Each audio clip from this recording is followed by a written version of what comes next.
นสู้ชีวิตอดีตไม่สวยหรอกน้องวันเมื่อหันไปมองซากความมนมองเรียงรายตามทางกลัวน้องตำหนิ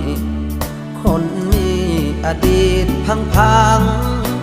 จึงขอเปิดใจให้ฟัง